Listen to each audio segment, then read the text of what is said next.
Hi guys, welcome to the video. I'm here today with Brittany Simon, who is going to share some of her thoughts on mental health and BDSM. So welcome to my channel, Brittany. Thank you. Thank you for having me. And can you just, before we get started, can you tell us a little bit about who you are and what you do? And that will explain why I have you here. Yeah. So my name is Brittany Simon. I'm a content creator, YouTuber, and I create content to help people through their alternative lifestyle journeys. We talk about politics and current events in relation to our alternative lifestyles. So we talk about BDSM, polyamory, ethical non-monogamy, things of this nature, queerness, LGBT issues, people of color issues. Like we talk about all of those things. And we talk about mental health on my channel because I myself have borderline, was diagnosed within the last 2 years, suffered with it for just about 15 or 20 on my own. And then it was one of those things where finally it came to a point where I had to go see a therapist to make sure that I wasn't naturally insane. And after some time, she explained how my brain was a little bit, I use the words broken. This might not compute well with other brains, but for me, my brain needs to know something is broken in order to fix it. So I like that kind of language, but it's very subjective. So, use what you need to express yourself. So then after I found out my brain needed to be tackled, I tackled the issue, and it's been a really wonderful 12 months of recovery and learning to live with it. 85% of people will not cure their borderline. It will be a part of them for the rest of their existence. So I have also accepted that as a part of my possible reality. And I feel, after getting diagnosed, genuinely relieved. And it was through that relief that made me want to share it with the internet. Some of my most viewed videos are about borderline, and some of the most common comments I get are, I thought my life was over. And one of the things I discovered through being diagnosed was my life had just began. Yeah. Because I knew myself better. And knowing yourself better is literally the best way, I think, to exist the smoothest, is learning yourself. Not necessarily even the world, but I do find that by learning the world, I learn myself. So getting diagnosed was like the best day of my life. I was like, yes! Because then I had something to tackle. And I knew it could be helped, and I knew I was savable. And all of a sudden I realized, oh my God, I am valuable outside of this thing that I it's just a personal challenge. Yeah. And now I get to work on it, Yeah, I think a lot of people that have any kind of illness that isn't readily apparent, because I know I went for years suffering with chronic pain and I didn't know why. And when I got the diagnosis for that, it was just like, oh my goodness, thank you. Like, at least now I know how to move forward. Whereas before you couldn't move forward because you don't know what's wrong. So you don't know how to fix it. So yes. I can absolutely empathize very empowering. With that. For sure. Yes. For sure. Mm-hmm. Okay, today I want to talk about, because I keep getting a lot of questions on my channel about mental health and BDSM, and it's not something that I feel qualified to talk about. I do suffer from depression due to my chronic pain and my disability issues, but it's really situational. So I don't feel like I'm qualified to say anything. And I know you don't speak for everybody that has mental health issues, but it's good to get that perspective. Let me just check my notes here. So how has your struggle with mental health issues, how has that affected your relationships, your ability to participate in BDSM, just sort of all of that? Yeah, well, I would say that growing up, so borderline is, let me give you guys just to have a basis, and I don't want to, I hate describing it because I always do it wrong. So this is from the National Institute of Mental Health. Okay, this is their .gov website, and it says, an overview of borderline personality disorder is a mental illness marked by an ongoing pattern of varying moods, self-image, and behavior. These symptoms can often result in impulsive actions like Brittany buying 3 brand new cars within 5 years, and problems in relationships. People with borderline personality disorder may experience intense emotions in episodes of anger, depression, anxiety, and they can last from a few hours to a few days. So the way that my borderline has affected my existence is I consider it, my brain has a problem with processing information because of the borderline. So what DBT, which is the form of therapy that was created by actually a woman out of Washington, University of Washington, she herself has borderline, and the medical community had essentially given up on us. And she was like, okay, well then I'll do it. And she created DBT, which essentially allows you to stop, assess the situation, put it in within a logical context, and then come to a conclusion of reaction. So often with borderline is you'll hear parents say, my parents said this to me all the time, oh my gosh, you're so extreme. You go from one end to the other end. And that's because people with borderline, it feels that way, where we do something that feels natural, and then people will try to overcorrect or correct our behavior, and we overcorrect our behavior. Oh, okay. So I've noticed that with me, and this is just speaking about my brain, I can't assess the world's brain. My brain, it overreacts only with people who matter. And when I say that, I mean people whose presence I depend on. So I've noticed that with my parents, it was the worst because I depended on my parents from a young age. And from the young age, I've been struggling with my borderline because I didn't know what it was. My parents don't believe in therapists or mental health. So they don't really buy into it. So they never would have thought to get help for their daughter. As it extended further, dating in adult relationships, I saw a pattern of humans I dated.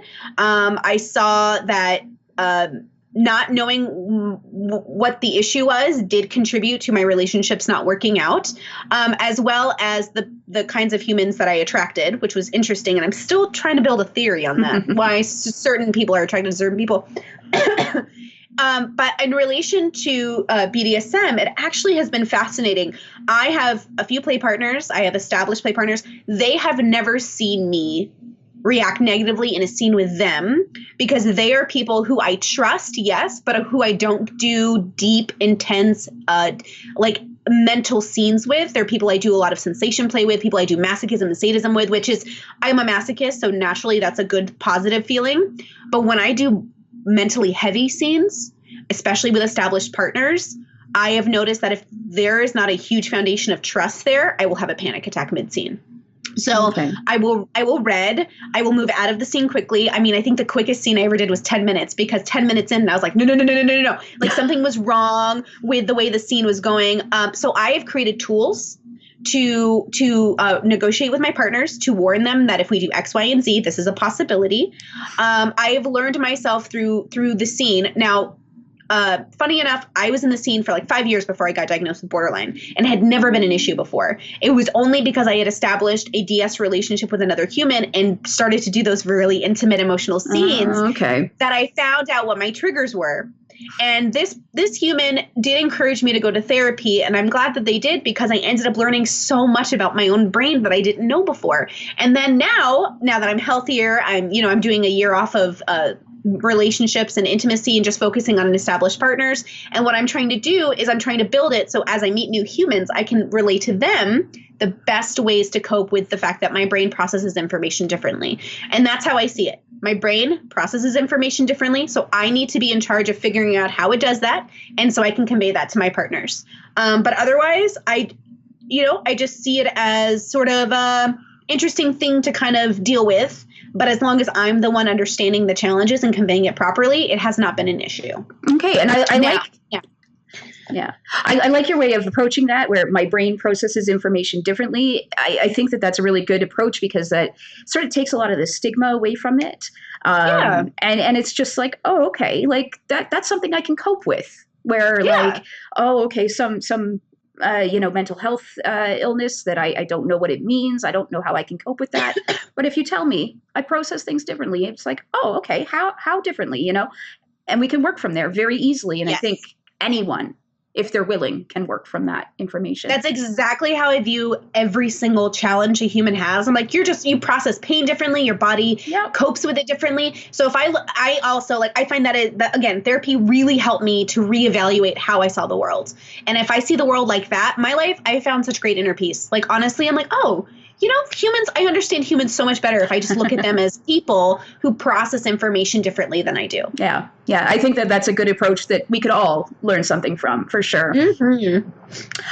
So that actually leads to the next question that I had, which was about disclosure, because I know I run into issues of disclosure where it's like, and then I'm going to be talking in this about this in the next video I published, which is about medication and how to disclose stuff like around that. But how do you decide what to disclose, when to disclose? Like, how do you have that conversation with your partners, and who do you have that with?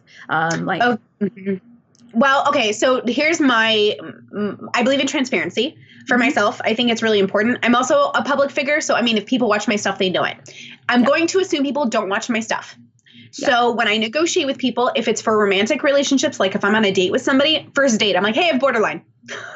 So if that's an issue, like, great, then don't waste the time on a second date. But if it's something I can explain to you, I can explain it to you. Play partners are different. If I'm doing like a basic wax scene, there's just no reason for me to be triggered. It's not emotional. It's a texture scene. It's really unnecessary. And now if they ask me, I'm happy to disclose it. It's no big deal. I have no shame. How my brain works, it's just, I didn't choose it. It is what it is. Now I got to deal with it. So for me, if I'm doing more intense scenes, like I did a scene recently where I faced one of my fears, bananas, and I warned everyone in the scene, because there's like 4 people participating, my BDSM fam. I was like, hey guys, we all know Brittany has borderline. Just a healthy reminder that something could get triggered. If I do get triggered, here are some of the things I have in place for it. I'm not sure that I will be, and I wasn't. And it was a great, wonderful, happy scene. It was so stupid great. It was like the reason I love BDSM so much. So great scene. But I did, even though they knew I had borderline, I reminded them again. I gave them the tools they needed in place. I told them that this is how I may react. And these are all things that I know right now. If I do a different scene in the future where I react differently, then I will update my resume and say, oh, I also could react this way. Yeah. I didn't know that before. And I tell my play partners, listen, I will never be offended if you don't want to play with me because I have borderline. That is not something I want to hold against other people. I want other people to know that they have agency over their own selves, especially since borderline has been so neglected in the mental health community that many borderlines end up picking up negative habits, and they end up being negative towards their partners, and people build negative stigmas against borderlines in their head because the medical community has neglected us. And so, of course, the majority of people you're going to meet are undiagnosed, untaken care of, lack of therapy humans who haven't had the tools to grow. So I am never going to be offended if someone doesn't want to play with me because of that. But I'm going to do my best to explain to them that this is the amount of control I have. Here's my understanding of it. And if we move forward, here are some of the things you might have to deal with. And then I kind of move from there. Okay, awesome. Yeah, I approach disclosure very similarly. I mean, there's some things that I don't have a choice about disclosing. Like I wheel up in a chair, that I can't walk. Right. But, before the wheelchair, before that sort of stuff, I mean, I don't always disclose medications that I'm on because that's really personal. I mean, it's different, I think, for you and I being more public figures. We've decided to be open about these things. Right. But before I made these decisions to tell the entire internet about, my personal shit, it was, I didn't always tell people like you, if it's like, okay, this is just like a little spanking scene. It's not going to matter in the grand scheme of things, romantic partners. It's a different story. And I'm like you. I tell everybody I have the most awkward first dates ever because I have like a list of shit that I have to go through that's like, I'm disabled. I have chronic pain. I'm never going to have kids, like stuff like that. Exactly. That's like, so I don't get a lot of second dates, but the second dates that I have are totally awesome, Yes. So that's what I'm all about. Yeah. Awkward first dates. That's where it's at. Okay, so let me see. What sort of advice can you give to people about talking about like their mental health issues, whether they've been diagnosed or not, whether they're in recovery or not, or doing therapy or anything? Like how should we go about talking about these things with potential partners or existing partners if we haven't had that talk yet? Yeah. Honestly, that's how I would do it. I would say, listen, this is how my brain works. This is what I know. Here are the things I'm still learning about. Here are the resources I have. Here are the resources I don't have. When I got into my relationships, I knew I suffered from depression and I knew that I had anxiety, but I didn't know I had borderline. And I thought I was having mood swings because of just my environment. And though that did contribute, I didn't have the tools to convey it because I myself didn't know. So I found that saying you don't know what's up is also just as important as saying I do know what's up. Yeah. And that allows the person participating in that relationship to say, okay, I know my partner has issues. We don't know what they are yet, but I am consenting to being in a relationship where we both don't know yet. And we don't necessarily, listen, I spent thousands of dollars on therapy. It's $130 with insurance for a 45-minute session. Wow.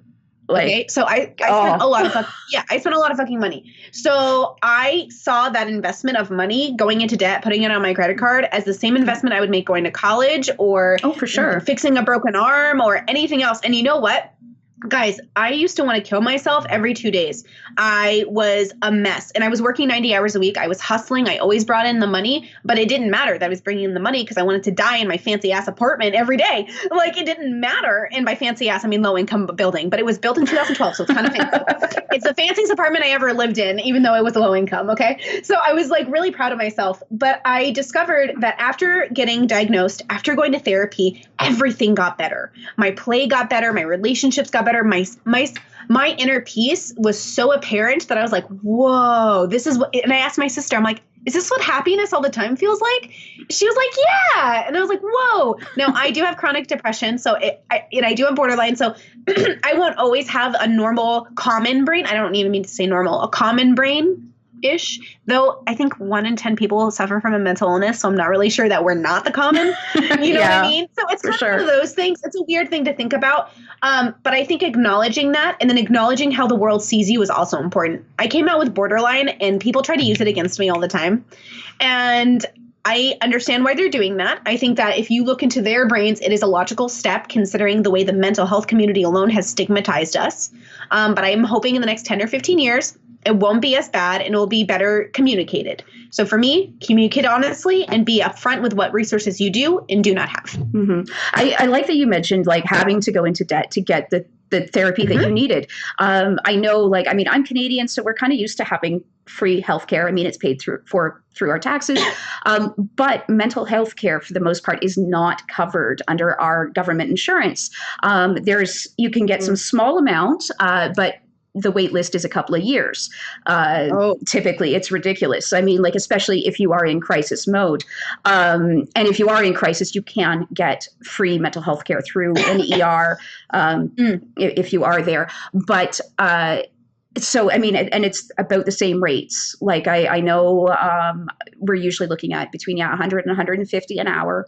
And that sounds like a lot of money, but it's an investment in yourself. You'd go into debt for a house, for a car, for whatever.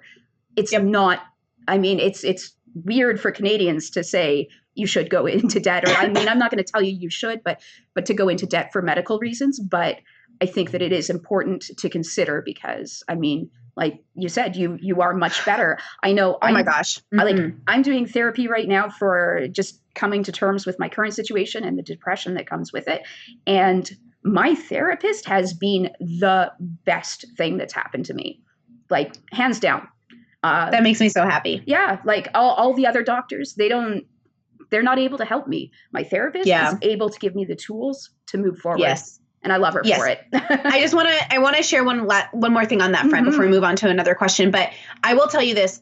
I'm Iraqi and my parents are immigrants and they're pretty Americanized, but they do hold some customs like mental health being an issue and stuff like that. And like one of the things that I will tell you is for most of my life coming out as a queer kid and having all these issues with my Catholic parents, one of the things that I will say was consistent was we were always not understanding each other. We were always miscommunicating. We were always angry. There was a lot of crying fits. Therapy gave me this really weird ability to just look at my parents with completely different lenses, where I looked at them and our relationship is the healthiest it's ever been in 30 years. And the fact that that can happen is because of therapy. And therapy taught me how to get out of toxic relationships, not to choose toxic partners and not to choose partners who also weren't ready to handle what was happening. So maybe they're really good people, but maybe they don't have the tools to also work with, somebody once told me my standards were too high. It's not that my standards are high. It's that I do have borderline. I do have chronic depression. I need to keep my standards where they are or I will end up failing. And I'm okay. Listen, I'm okay being single for the rest of my life. I'm okay just having lovers or play partners. But for me, if you want to build a life with me, including if you want to be in my life, my parents, okay, they have to respect my mental boundaries. They have to respect them. Otherwise, I'm putting myself in danger, exposing myself to people who might trigger or be negative towards me. Now, by building these tools, though, I can handle the world better. I don't worry about strangers on the internet anymore. I don't worry about any of that stuff. Excuse me, I'm losing my voice here. But I want to encourage people to understand that also you might have to go through a few therapists. My first therapist totally told me I didn't have borderline. She was like, you definitely don't have borderline. I spent like $1,000 on her alone. And we did multiple sessions, and she was like, you don't have borderline. You need to see a psychiatrist. You need to be on meds. I saw the second therapist. She diagnosed me with borderline. The first session was amazing. I healed so much faster. I never needed medication. And these are, so you're going to have to do a little bit of research and homework, but I found that it was the best decision I ever made. If I never make a better decision in my whole life, like this will always be the best. Like this will always, I love it so much. Yeah. I've got so many thoughts going through my head right now, and I'm like, so much good stuff here. But I think that also it's really important just for anybody to kind of be comfortable with who you are and be willing to be single, because, I know that I had to do that as well. And again, like, we're dealing with different issues, but the consequences of those issues tend to be the same, where I had to say, I'm okay with being alone because I need to have those same high standards in a partner that's willing to deal with my issues with, I cancel at the last minute because I've had a bad pain day and I can't get out of bed.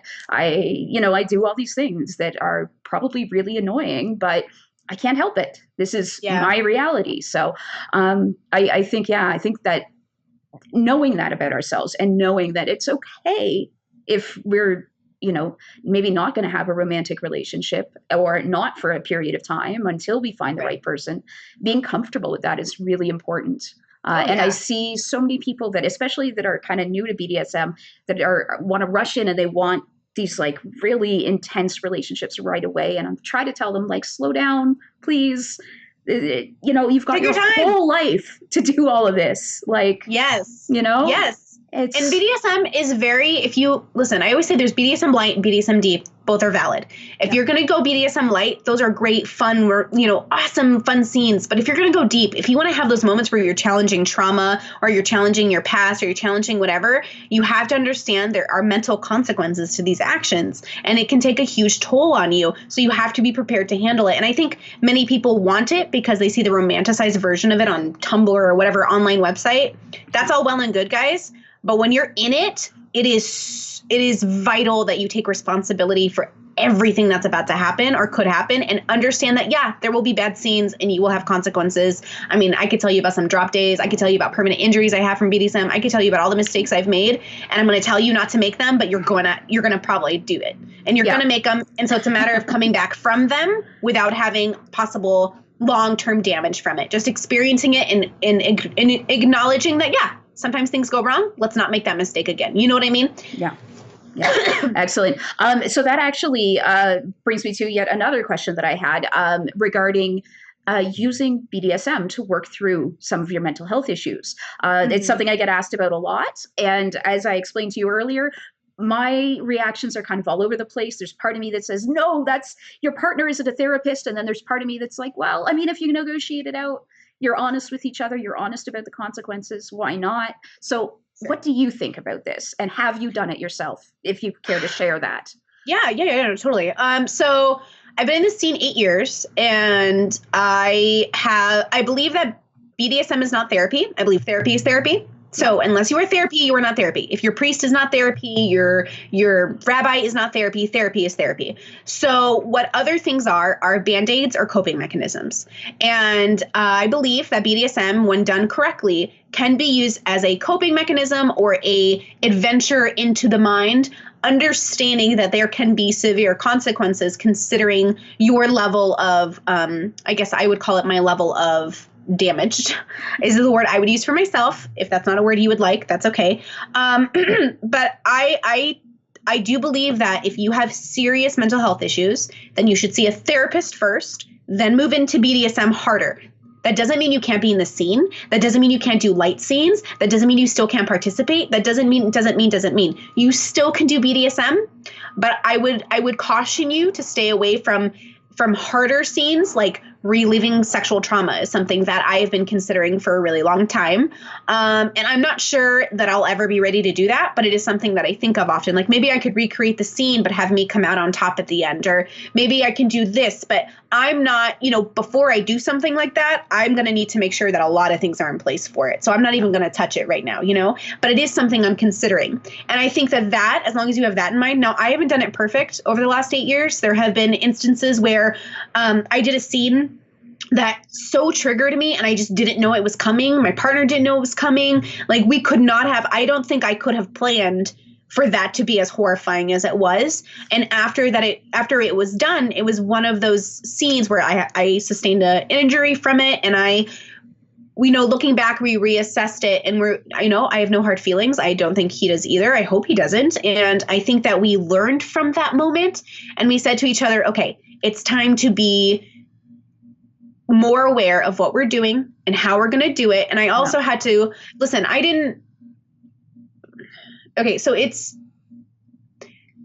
going to say it really fast. I was sexually assaulted in my early 20s and I hadn't told anybody about it until recently, in the last couple of years. Mm-hmm. And it had to have been told because it was so triggering during a scene. And it was one of those things where I had continuously even lied to my partners about having experienced that because I could not even admit it to myself. And that was something that I know now I don't have to do, but I do regret having to do it at the time because I think it did a disservice to my partner in our play. Yeah. Thank you for sharing that. Yeah. And I now looking back in hindsight am happy to say that I don't have to do that anymore, but I also understand that might be where you're at. So I would encourage people, if they're not quite ready, to say, look, I've got some stuff in my past I'm not ready to talk about, but it might make an effect on our scene. And that way you don't have to tell your story just yet, but you can give a person a fair warning that they could be dealing with something. Yeah. Okay. But remember, therapy is therapy. BDSM is BDSM. Yeah. And I think that's a really good way to go about it, because I know that a lot of us have those kind of traumas in our past. Right. It happens to everyone. I've been sexually assaulted as well. It sucks and it happens to so many people.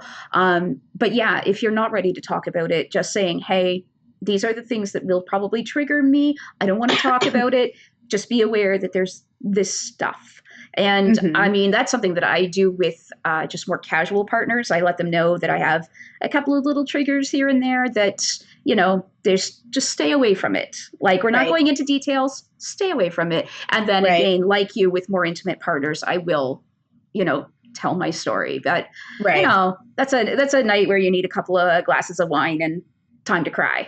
Yeah. And listen, one suggestion I do have too is for people who explain it to people with hard limits. So I have specific hard limits, and I know some people look at my hard limits and they think, oh, but that's a common thing everyone likes to do. Doesn't matter. Yeah. Still my hard limit. Yeah, absolutely. And usually what I say is hey, look, it's a hard limit. And that allows other people to know, okay, whatever it is, we're not going to touch it. And that also helps make a scene go smoothly. Know your hard limits, and that will help the scene avoid those maybe triggering moments. Yeah, for sure. And yeah, I think that it's really important to point out that just because everyone loves it doesn't mean that you can't have it as a hard limit. And even if it sounds absolutely ridiculous to some people, that's fine. Yep. If it's your hard limit, it's your hard limit.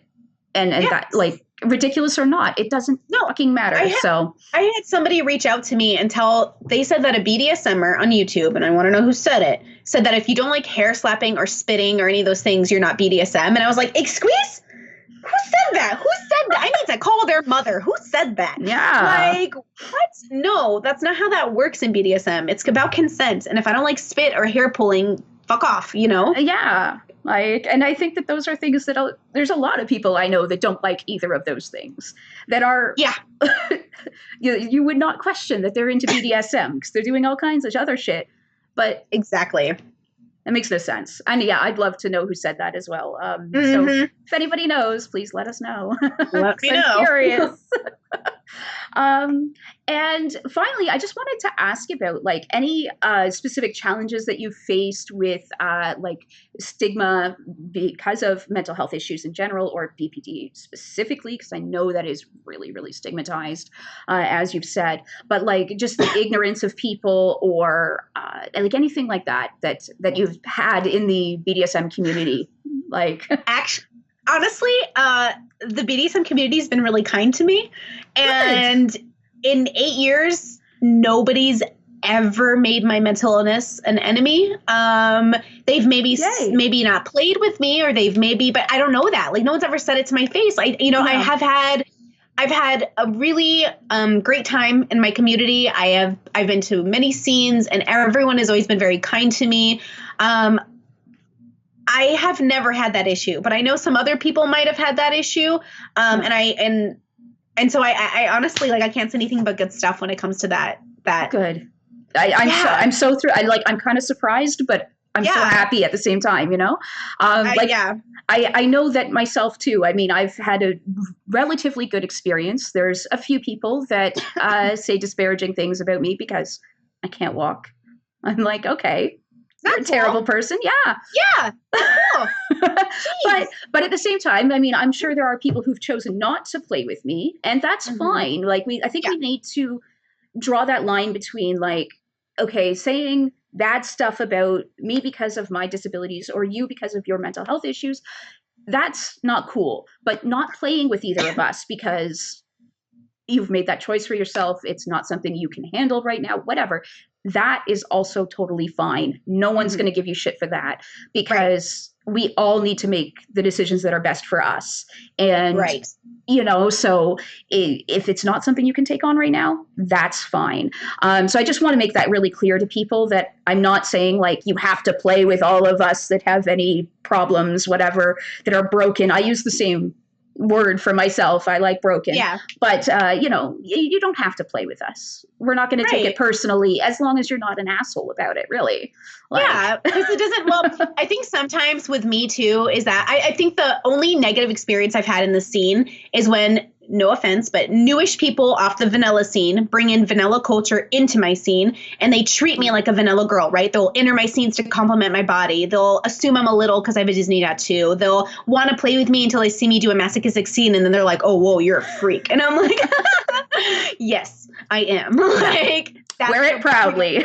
You know, like I am. And so those are the only issues I've ever had in the scene, and those can be easily corrected with some classes. For sure. So, you know, and I want that to continue. I wish we could get to a point where that is our biggest issue, is just getting people some classes. You know what I mean? Yeah. And you know, otherwise I think BDSM is going to be one of the safer places for people, as long as everyone treats people with dignity and respect. You know, I think that the scene, for the most part, moves very smoothly. And when we have those hiccups, we at least have tools, for the most part, to handle them, at least from my experience. And I've been very fortunate. Honestly, I've been in some of the nicest scenes. I can't wait to come to Canada and see your scene. Yes. Like, I'm excited. We've got a great scene going on up here. I mean, it depends on where you are. We've got a lot of really small places that there's nothing going on, but we're working to change all of that, hopefully. Yay. So yes. Awesome. So is there anything else, just before we wrap up, is there anything else that you want to tell my viewers about just the subject we've been talking about? Yeah. Sorry, that's like a really big open-ended thing, but. Well, honestly, I think the only thing I want to say to you guys, and the same thing I say to, you know, the fam who watches me, is that BDSM is not there's not a finish line. So rushing through it, I don't know where you're going. And so it's kind of like, as a person who's 8 years in, I'm like, hey, where are they running to? Like, I am the slowest, most paranoid person in the world. So I take my time with everything. And I have found that has been the best. I didn't join the scene until I was 21. Okay. I didn't even have sex until I was 22. Like, there was for me, there's like, I'm going to take my time. And that's not to say that rushing or doing it sooner is wrong, but I'm going to say that you're also not wrong for taking your time. There is no finish line. When you're in BDSM, you can be 50 years in and still learning. Like, you can be there's so many things to learn. BDSM is so big, and it's so cool, and it's so awesome. And so don't rush yourself. Take your time. Also, if you have something that's stopping you from playing, you're still invited to parties. Please come socialize. Please come watch. Please come chill. Like, there's no one has to play. No one has to go to the dungeon and play. Like, you could just go to the dungeon and chill with people you know, go to Munches and chill after work with people who are cool with you. But there is no pressure. There should never be pressure in BDSM to move past your boundaries, to move too quickly, and nobody should fault you for it. And if they do, just remind them that you have agency and you're allowed to take your time. Yeah. You know what? On that, I've been going to parties for the last year. I have not played at any of those parties, and I haven't felt unwelcome. Like, I mean, I'm there just like everyone else is there. I'm there to see friends, socialize, have a good time, and that's that. So awesome. So, I don't know how big your dungeons are. Wait, Morgan, hold on. I don't know how big your dungeons are. And I know people who've never been to a dungeon might think it's like huge, but if you don't have as much play space, most people won't be playing anyways. Yeah. Yeah, exactly. And you know what I mean? A lot of our places are very much the same, or the play area is very separate. So So don't worry. Don't put stress on yourselves. Just enjoy it. Yeah. Okay. So my screen has frozen here. Thankfully, you've just got a big smile on your face. And it doesn't look too bad. So we're going to wrap this up right now. I just want to say thank you very much to Brittany for joining us. And I'm going to have her info in the description box so you can go and follow her and check out her channel because she's got all kinds of really cool stuff. Thank you so much for being here with us today. Oh my gosh, it was great. I love it so much. Thank you. Okay, awesome. Thanks, guys. We'll see you in the next video. Bye. All right.